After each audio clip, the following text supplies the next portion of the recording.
everybody, and welcome to Geopolitical Trends. My name is David Walalu. So good to be with you as always. Very, very excited to be here to talk to you about what's really going on in Niger and put this within the big picture.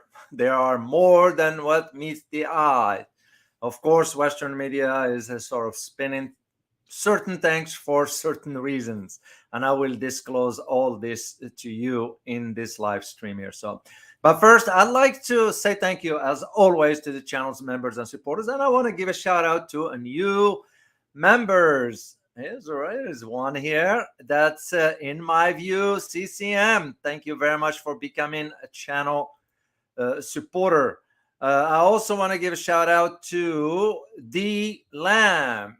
He's another supporter, just subscribe to the channel. So we are now about 65 members. So if you want to really show your support for this channel, become a supporter or a member for the channel here. And by the way, I kept my promise to you that once we reach 100 members, we are 35 short. The moment we reach 100, I'm going to do an exclusive Q&A for the members, and I will share a surprise. So I have just a quick two announcements to make. Actually, mainly one is that I set the time for next week to have my guest from Australia, and my guest is Robbie Barwick. So I'm gonna post all this for you guys. I just was finalizing some stuff with him yesterday.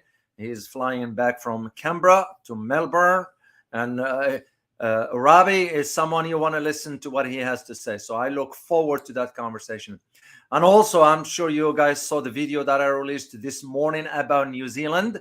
Some of you have put a comment about doing a live stream. So if you guys want a live stream, just put yes on the chat box, so I know that you guys want it. This way I won't waste my time, and I wouldn't waste yours either. So all right, let's get into addressing what this Niger coup. Now, by the way, there are those who use the term coup, and there are those who are not, including the US. Believe it or not, Washington has not confirmed that it is a coup. So it's wishy-washy about it, and I'm going to explain to you why that is. So, well, just a brief background about for now, we're going to have to call it as is, which is a military coup. The three questions you're going to ask yourself are, why did this happen? Even knowing the history of Niger. As a matter of fact, this is the fifth coup that took place, in its history so far. Second is, why are Western countries, mainly France and the United States, are very concerned? Is it really about democracy, as they claim, or is it about economics? So, and we're going to detail all this. And the third major key question we need to ask is the role the ECOWAS, which I will explain to you what that means. Basically, for ECOWAS, it's the Economic Community of Western African States. That's what ECOWAS stands for, and I'll detail as I move forward. So those are the basic questions we need to ask, because anytime an event like this happens, of course, the spinning of the information from the machinery in different parts of the world, it's because there are interests. Now, Africa has always been, still till today, to a degree, has always been the center where Westerns, you can use the term colonialism, you can use imperialism, whatever term you want to use. What I wanted to say is they've always exploited Africa, and they still till today, and still doing it. So what surprises me personally as a human being, this is not as an analyst, not just as an observer, is with Africa's massive richness, natural resources, and they're still poor, certain regions. That's what's mind-boggling to me. So, and we're going to explain, or I'm going to detail a few things for you, but first need to put this within the context of what happened. So the general who led the coup in Niger. His name is Abdurrahman Chiani. Let me get you guys a picture so you'll see what he looks like. I'm sure some of you have already seen that. This is the General Chiani here. So there's another image of him here. So this is the military. He's the head of the presidential security guard. So, well,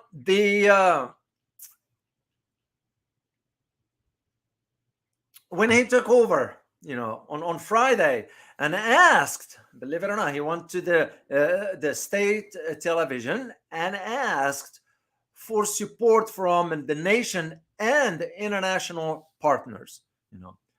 And his argument was that because the growing concern inside Niger that the living standards of Nigerian people in not moving, the poverty all over, and yet the country is so rich in natural resources. So that's what prompted one of the reasons why for the removal of the president of Niger. So what happened is that there are various factions in Niger's military, that have so far reportedly wrangled for control since members of the presidential guard, when they detained the president Mohamed Bazoum. Let me get you guys pictures so you see. Here's a picture of him with none other than our Secretary of State, and I'll let you read between the lines. So Mohamed Bazoum, he's the first elected, actually, believe it or not, since he's been in power, I think, since 20 or 2021, somewhere around that time. So, yeah, 2 years ago. He's been elected 2 years ago in Niger. To some have categorized his election as the first peaceful democratic transfer of power since independence of Niger from France. Yeah, that's how. So when the General Chiani spoke on the TV stations, he sort of identified himself as the leader of the group of soldiers who's the one who staged the coup, and his appearance seems to be an effort to show he was in charge. So Abdurrahman Chiani, the head of Niger presidential guards, by the way, you have to know a little bit about his background, has named himself as the head, as I said, of the so-called transitional governments in the West African country after he took over. So he made the announcement on Friday.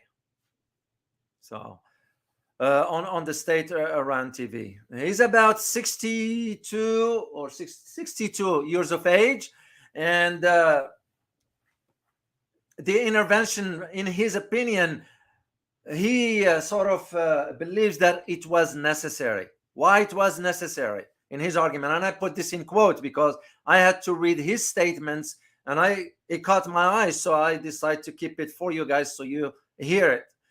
The quote, he said, because of the gradual and inevitable demise, end of quote, of the country. So his argument is that while Bazoum, which is the president of Niger, has sought to convince people that all is going well in the country, the harsh reality is a pile of dead, displaced, humiliation, and frustration, end of quote. That's very, very powerful statement. And why is this powerful? It's because the question will become, is he really after power, this general, or was he really to make change so the people in Niger can benefit from the wealth under their ground and improve their living standards? I am reminded historically here of, I used to have a colleague, I'll share this with you guys. I used to have a colleague that I worked with in Washington, D.C. back in the day. And he was originally from Sudan. And he told me the story when a general in Sudan way back conducted a coup, and took over power, And you know what? Once the dust settled, that general back then in Sudan turned over power back to the civilians. So his objective is to calm the nerve of many in the country in Sudan back then. So his objective wasn't about controlling power.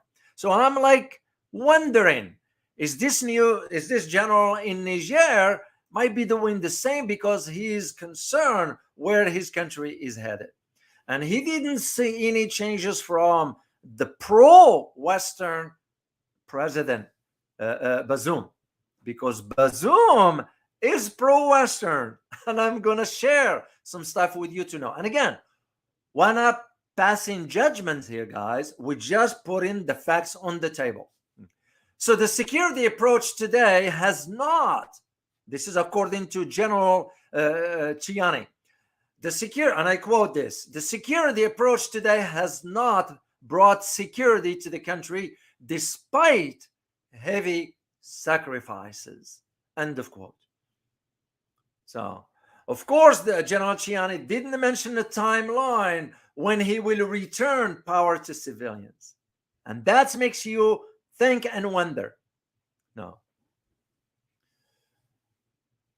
Is he really, General, is he thinking about the welfare of this country? Yes, he's going to have to rattle some feathers here and take over control of the country, because so far inside Niger, the army is not against it. This is what not been disclosed in the West. The army is not against it, army in Niger. The population is divided. There are those for, there are those against. So, and this is why we're saying we're presenting the facts and we'll see what transpires. So, and by the way, just a brief background on about this general, Chiani was drafted to lead the elite unit, presidential that is, back in 2011. And he's from the western side of Niger. Let me see if I can get a map here so for you guys to see.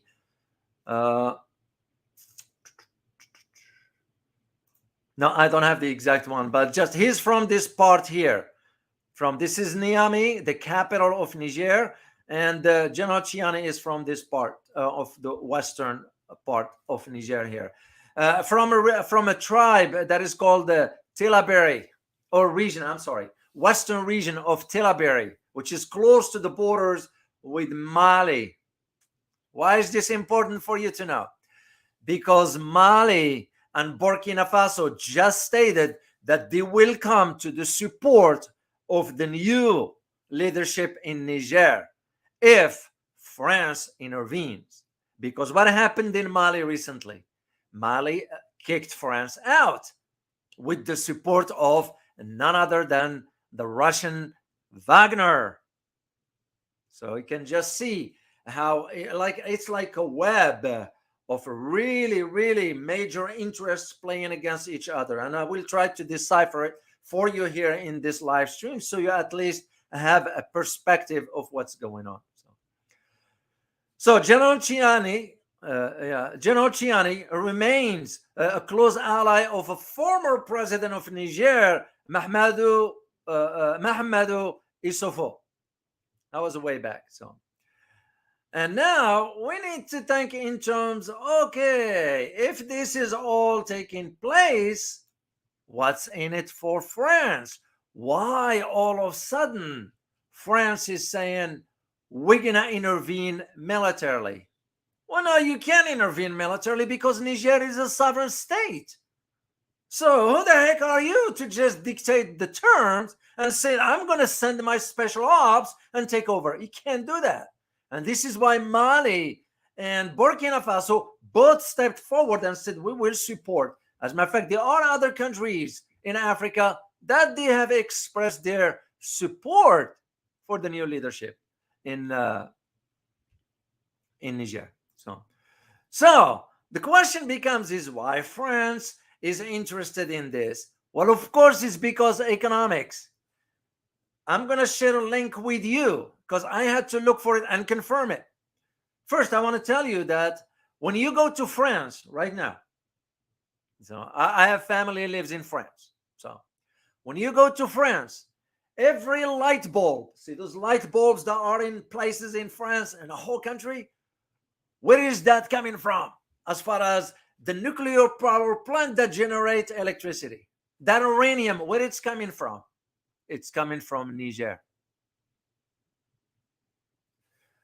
When France allowed, somebody's calling me here, when France allowed, for example, I'm going to show you one, I got it on my Twitter, follow up, that France has, like, for example, is considered now the fourth, Richard, yeah, let me share this with you guys and take a look. And I'm going to read it for you if you couldn't see it here. Let me share this screen with you. So this way you'll understand why is France all of a sudden saying, oh no, we're going to go and intervene militarily, you know.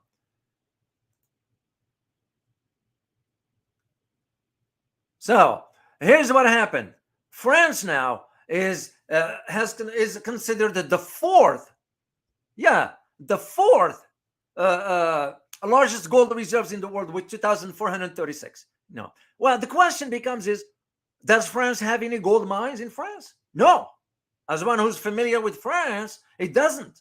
So where did that gold is coming from? Well, it's coming from Mali and the region, so which France has occupied, by the way. And here is the sad part, is that, here's the image, guys. Look at this amount of gold here. Really, that doesn't belong to France. It belongs to Mali, the rightful owners. So what's interesting about all this, is that the reason why France wanted to intervene is because they wanted to protect their access. And the access, by the way, wasn't sort of conducted or made on an equal footing that the locals will benefit. No, because France will take the goods and Africans will just do the labor. Well, I don't think so. It's fair. I also find out that, believe it or not, and I'm going to send you I'm going to post the link for you, that as of today, okay, France still getting about $500 billion in colonial taxes from African countries. And let me send you the link so you can read it for yourself.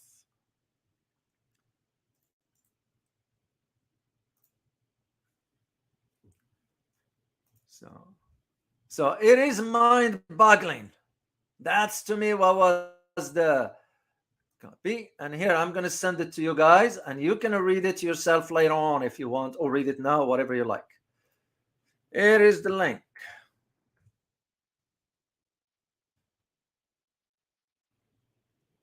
All right, I posted for you. Yeah, $500 billion in colonial tax. So this is why you are noticing now France wants to intervene. The United States, on the other hand, which, by the way, we get uranium also. For the case of the United States, which is very, very interesting dynamics, because I'll show you this picture of Secretary of State and the president. He's still president officially, because he's not been he's removed yet, but he's still a president. But where the challenge for this is that the idea that we, the United States, are in trap. We're trapped. Trapped between what? Trapped between choosing either the economic interests or the so-called promotion of democracy. This is what the Biden administration now, why it is hesitating to call this a coup. Because that's the only explanation to it. So the administration, US that is kind of like playing it safe. So the administration position on the characterization of a military coup in Niger is dominated by hesitation, as doing so could lead to the cessation and termination of U.S. security assistance to a country key to fighting so-called terrorism and all that, but also limiting the Russian influence on the African continent.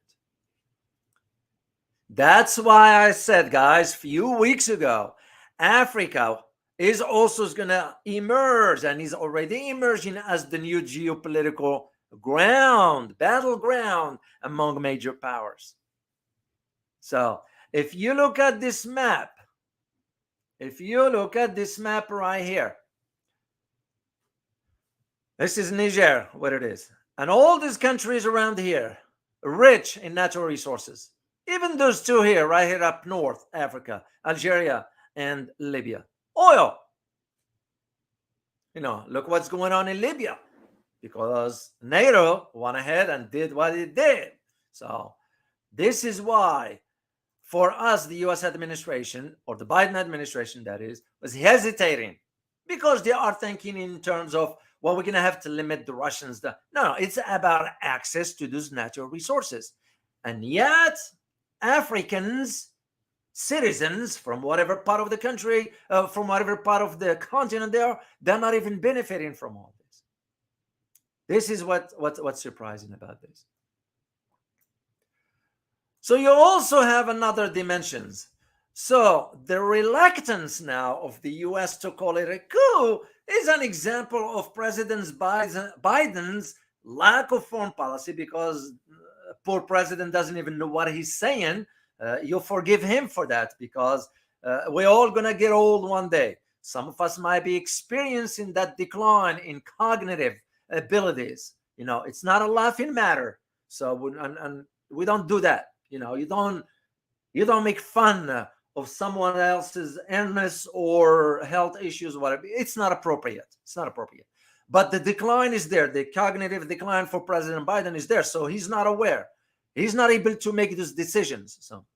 So this reluctance in this, because this is considered a foreign policy, this reluctance in this foreign policy is an attempt to balance so-called democratic principles when we know there is no such thing. We're just using that word loosely, very loosely, to justify whatever.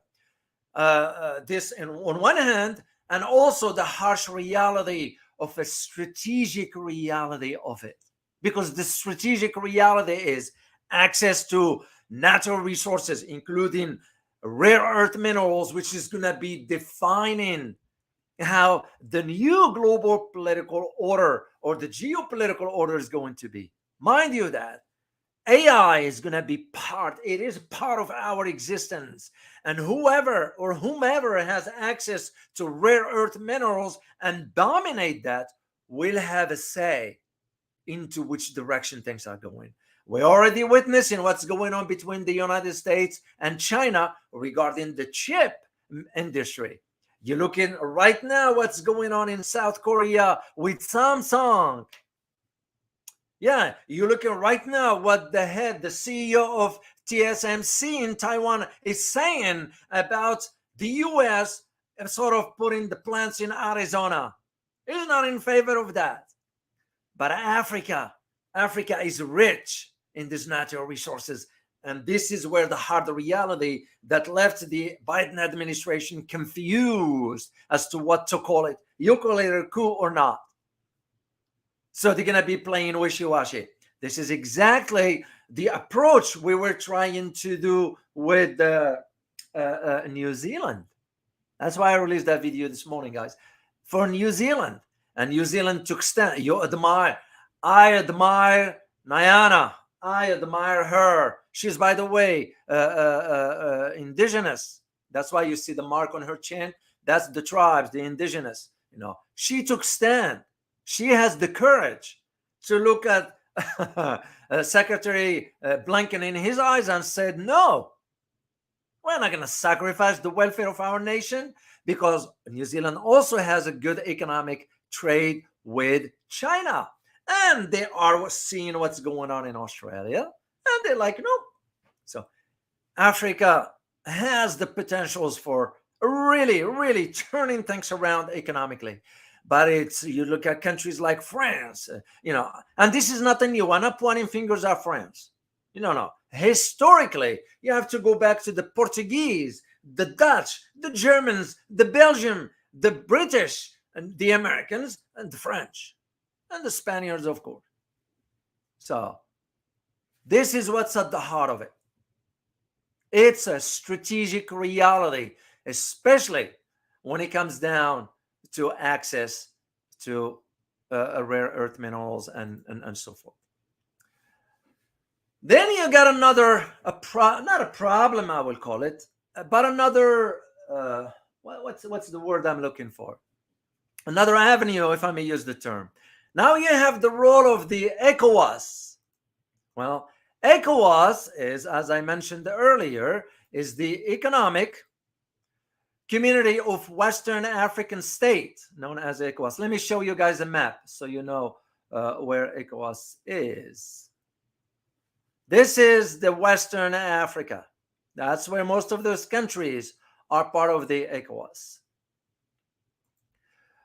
So ECOWAS, it's an African organization established by the Treaty of Lagos in May 1975. That's how far back it goes. And it has one objective and one objective only, is to promote economic trade, cooperation, and self-reliance, which makes perfect sense. Can you imagine? And this is what I still wonder, why African countries couldn't join together, combine their resources, combine their manpower, combine their abilities, and produce for everyone. But because the Western collective West tried to prevent that from happening, it's because access to natural resources. You look at France, most of the uranium used in France's nuclear power plants is coming from Niger. That's why France is far ahead in comparison to European countries when it comes down to nuclear power technology. So that's what it is. So the organization, the ECOWAS, that is, seeks to harmonize agricultural policies and to facilitate the free movements of people, services, and capital between members. So originally, there were about 15 nations: Benin, Côte d'Ivoire or Ivory Coast, Gambia, Ghana, Guinea, Guinea-Bissau, Liberia, Mali, Mauritania, Niger, Nigeria, Senegal, Sierra Leone, Togo, Burkina Faso, Cape Verde, which joined in 1977. So once again, let me show you the map here, guys. Most of those countries are right here. Now, here is where the problem. ECOWAS has just sent a delegation now to Niger, Niamey. And they wanted to sort of talk or figure out a solution. Why? Because they already threatened, yeah, believe it or not, they threatened to use force against Niger. Well, hold on a second. Who are you to go to a sovereign state and declare a military intervention? It's almost saying like, well, Niger is not a sovereign state, when it is. And even if we are to go with the arguments that the coup, it's not a good idea, whatever, it's an internal matter. So this is why Mali and Burkina Faso stepped forward already and said they will support, militarily, they will support Niger. Army inside Niger is not opposing to the coup so far. This is why we in the United States were wishy-washy about how to word it. France saying, no, we're going to intervene. It's because they feel that because Niger cut off the shipments of uranium, export of uranium, they stopped it for now. And maybe it's a good idea. They need to sort out their problems first and reorient everything. As a matter of fact, the General Ciani, I read somewhere yesterday that he got 48 hours to the finance minister from the previous cabinet, 48 hours to provide the books about all the finances or be executed. I know it might sound harsh, but hey, sort of things needs to be done. Even I look at it now for us, the corruption that's going on. No lawmaker goes to jail. No, there is one set of laws for average citizens, and there is another set of laws for the upper class. Well, isn't that the law for us? When you see the symbol in the Supreme Court of the United States, what do you see at the top? Is the blindfolded lady with equal what you call it, the balance, the scale, evenly, even, which means what? Basically, even just or equal justice, Yet for us here, no politicians end up in prison.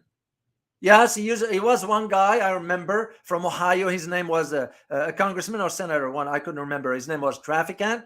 He went to jail, brief period, But the massive corruption that's going on right now, you don't know, including our president's son or even the president himself. How come we don't have any investigation regarding the president's wrongdoing? If he did wrong, the investigation will prove that. If he didn't, life goes on. So nobody should be above the law. And this is where that argument comes in as to why ECOWAS all of a sudden saying, well, we want to intervene. No, you can't, because Niger is a sovereign state. There is another element that I need you to be aware of here, and it has to do with economics. When you look at the uranium production, Niger by itself, which has Africa's highest grade uranium ore, I will be doing an analysis for someone who reached out to me to do an analysis about this for uranium investments. I can just see where things are headed.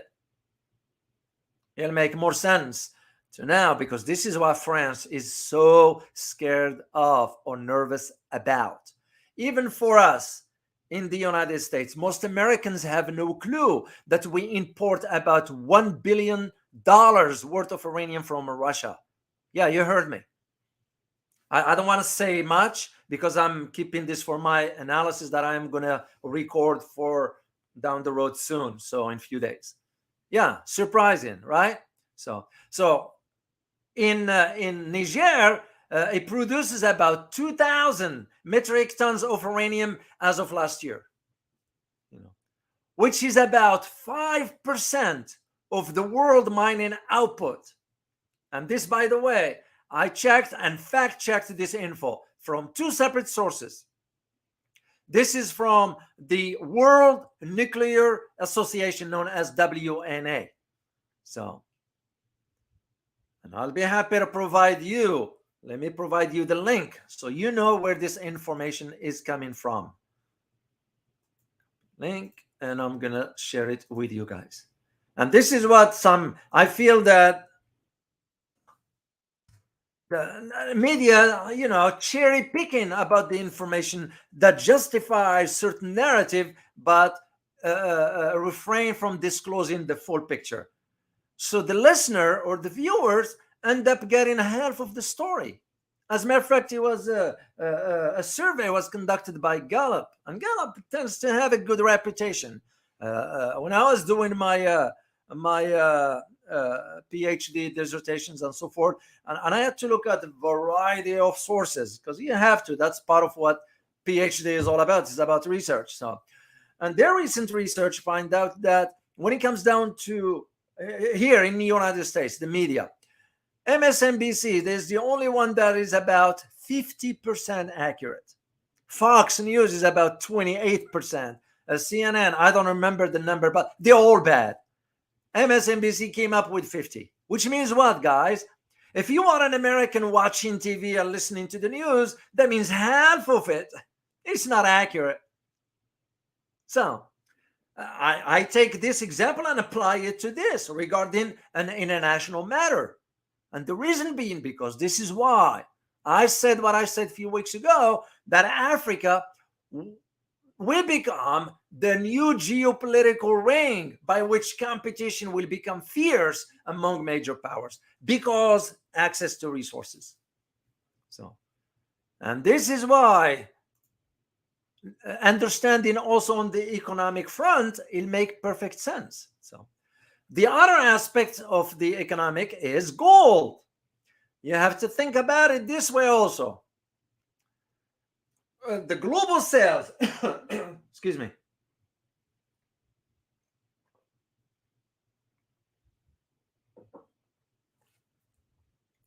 The global sales of for gold exported by all countries totaled about $436 billion last year.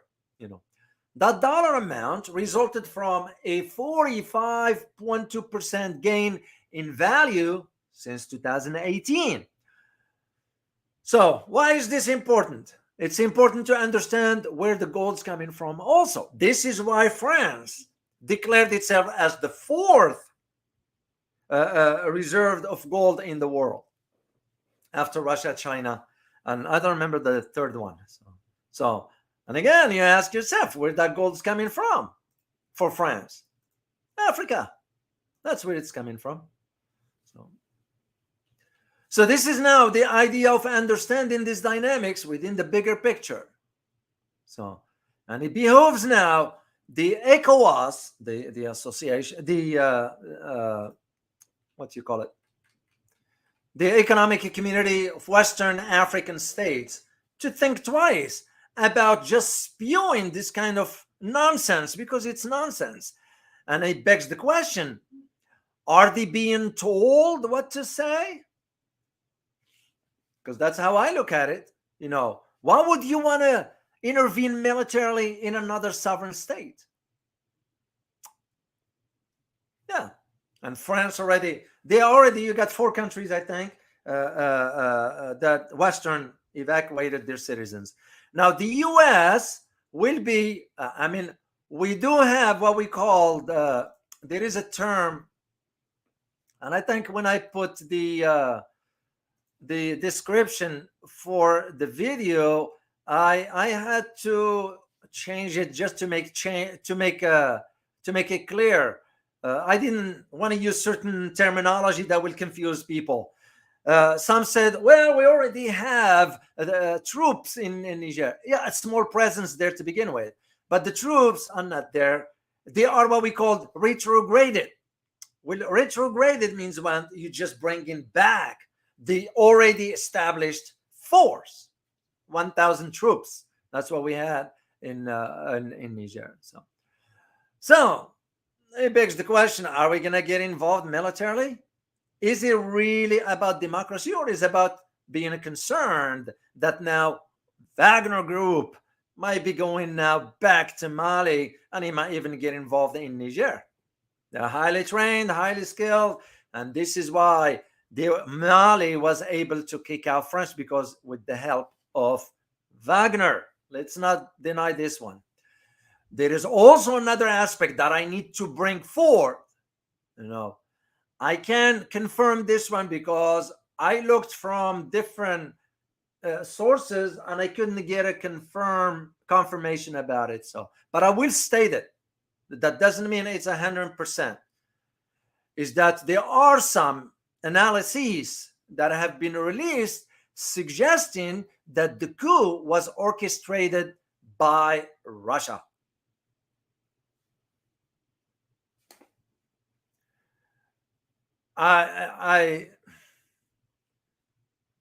Here's the thing. The entities inside Niger, and I think I had one particular aspect that I'm aware of, that some of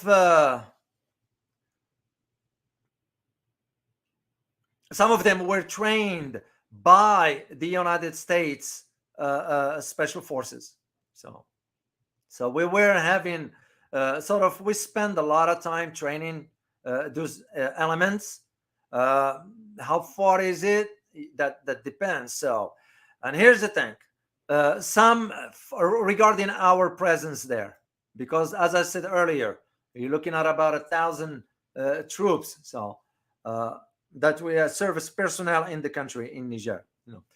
Some military leaders who appears to be involved in this coup, by the way, have worked closely with the US for years.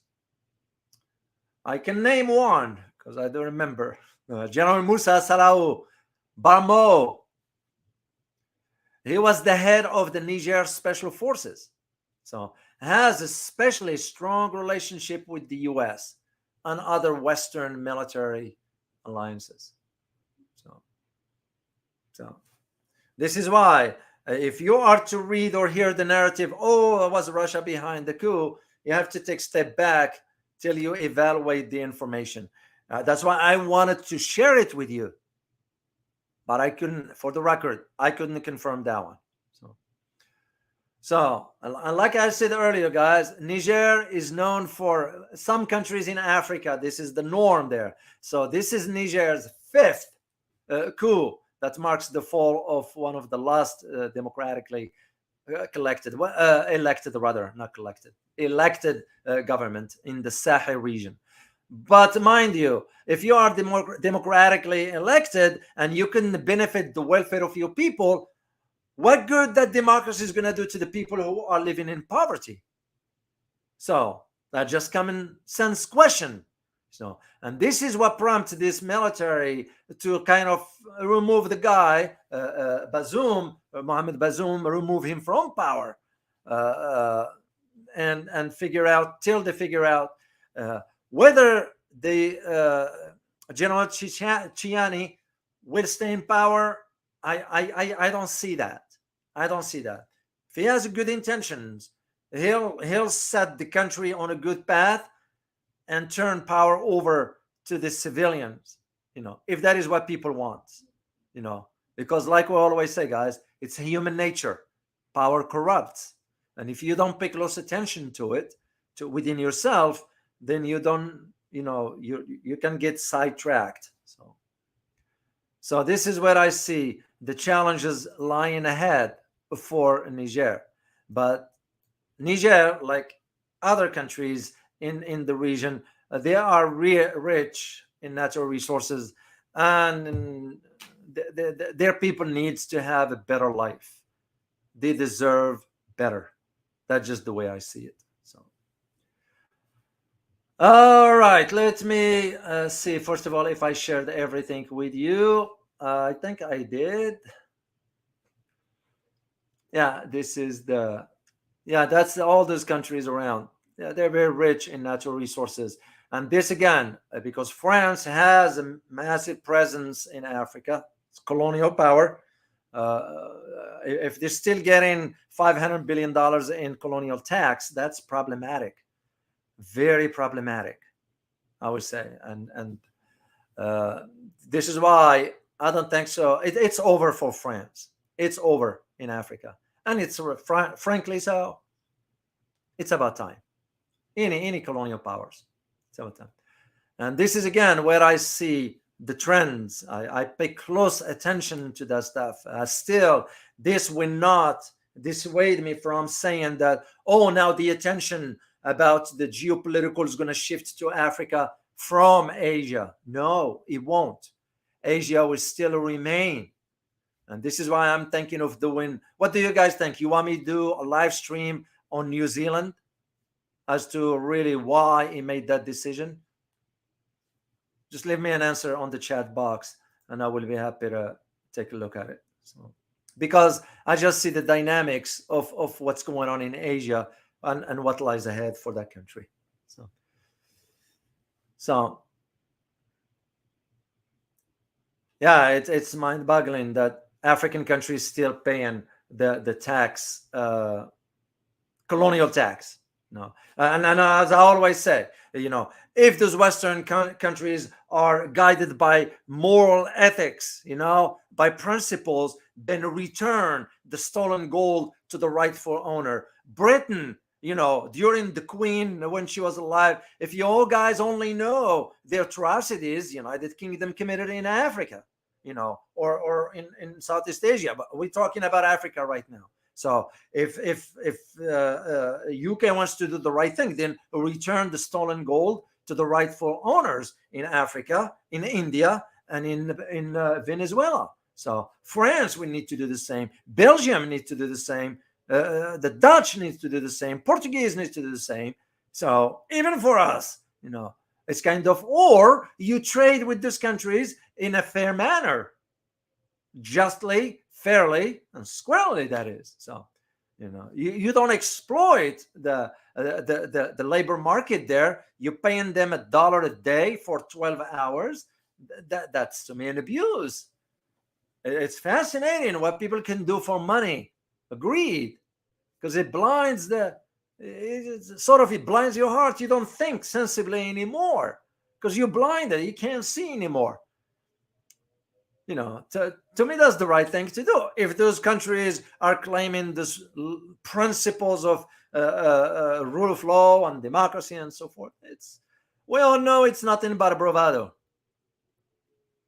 That's the sad part. So. All right, guys. Let me see if you guys answer that one quickly. I know it takes a while before to show up here.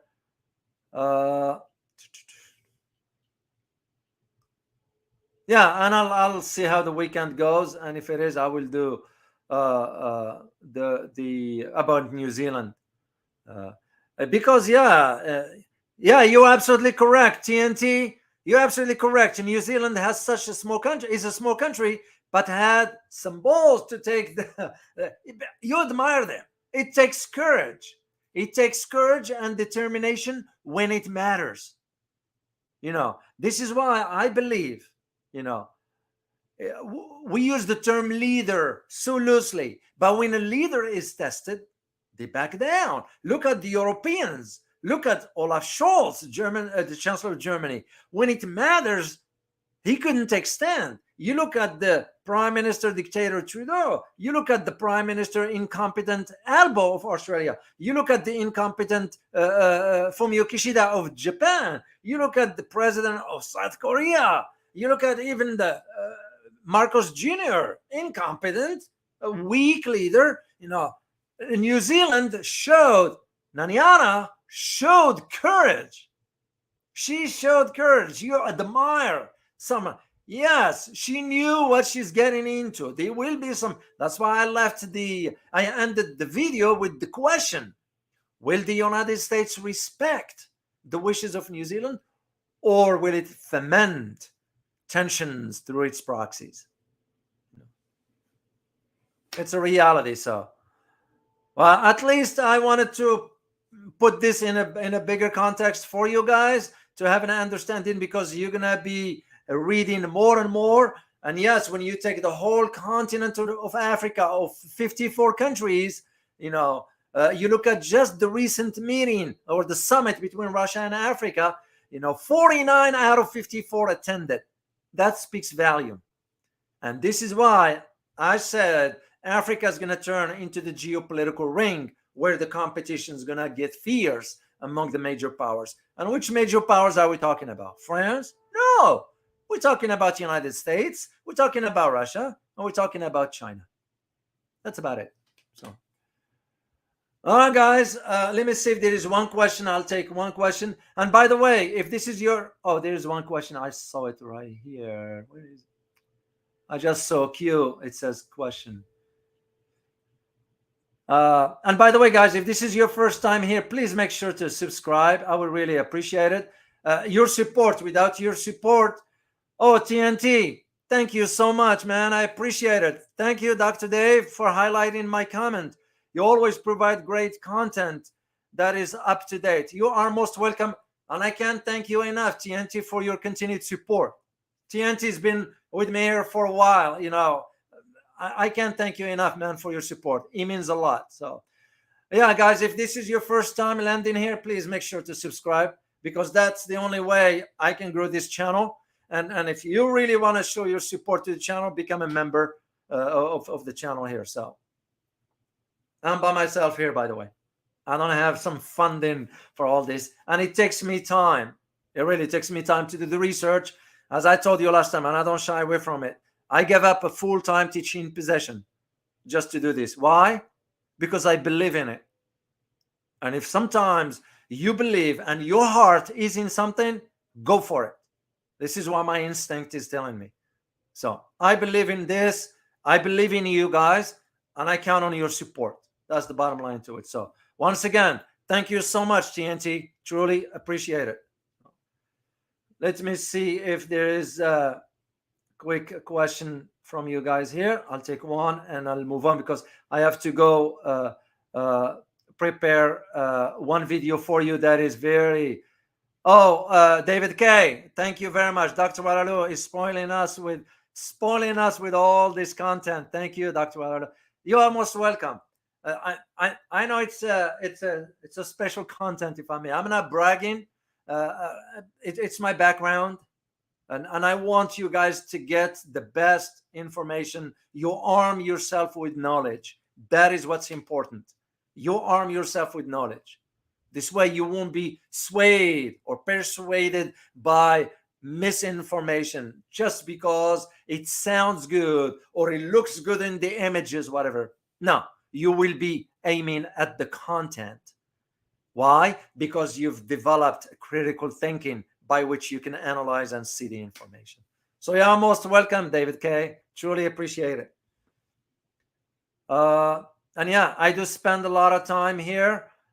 Oh, here is another. I want to say thank you to Darren M.A. Thank you so much. Dr. David, your coverage are amazing. Please do an analyst on Southeast Asia. I heard the U.S. NED are rounding up their puppets. Yeah, I will second that. There are some stuff going on, and I will do one about Southeast Asia because I'm already starting to see the signs, and that my first signs was with India. That's why I had to do these videos. I know some in India misinterpreted that I am picking on their country. I am not.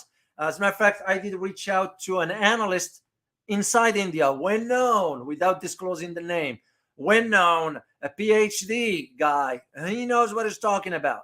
And I haven't heard back because I like to invite him over because he's from there and he is objective. I know of him. I'm aware of his work. Usually in the field of geopolitical analysts, you know who the real analysts are. Like, for example, you take an example of Dr. Connie Bakri in Indonesia.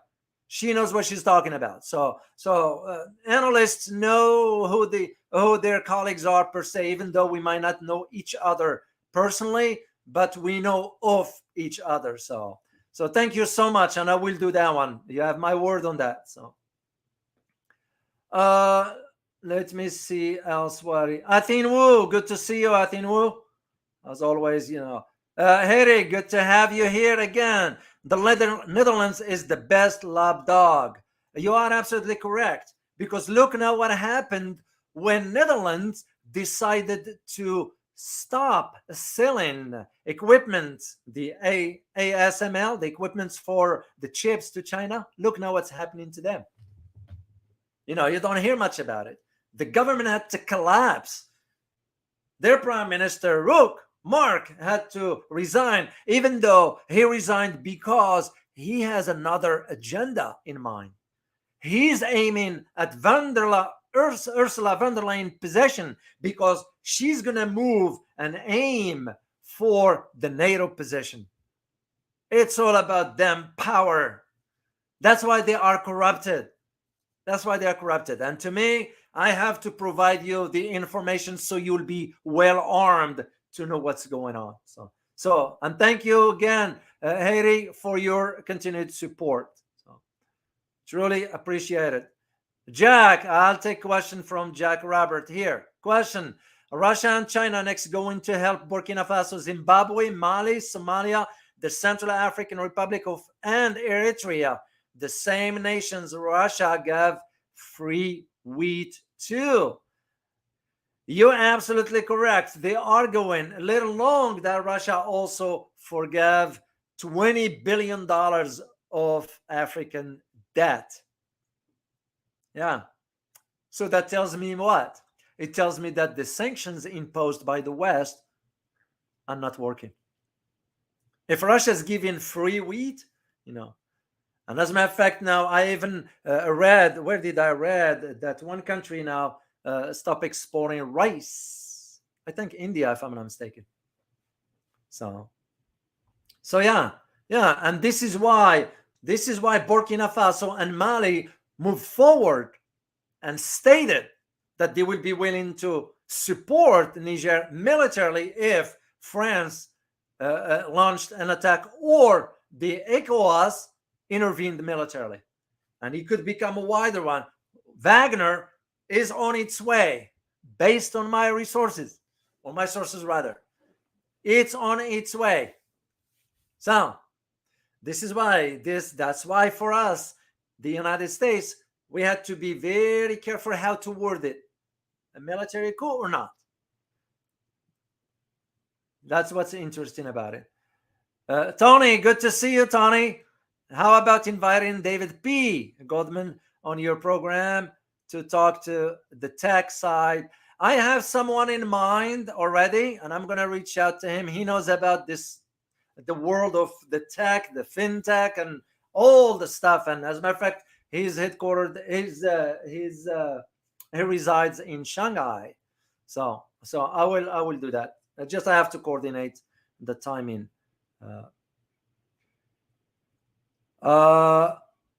David Lee, please collaborate with Connie Bakri. I did send her an email, so I'm waiting for her response. So till she gets back to me. I don't chase after people. I don't do that. So, Shiro, let me say thank you. Back to the previous super chat. Please have more content about the Asia and Pacific. Hope can invite Dr. Connie and bring more viewers from Indonesia. We need to learn the geopolitics affecting our country. I will do that, Shiro.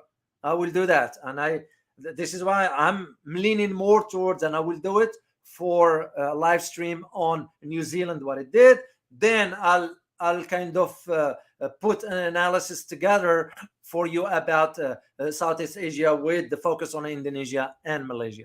I will do that. Thank you so much for your kind support.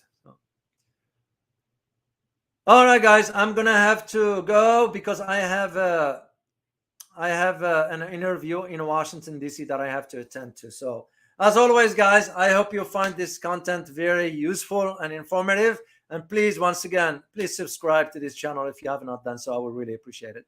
As always, remember, geopolitics impact your daily life in more ways than one. Till next time, guys. Bye-bye.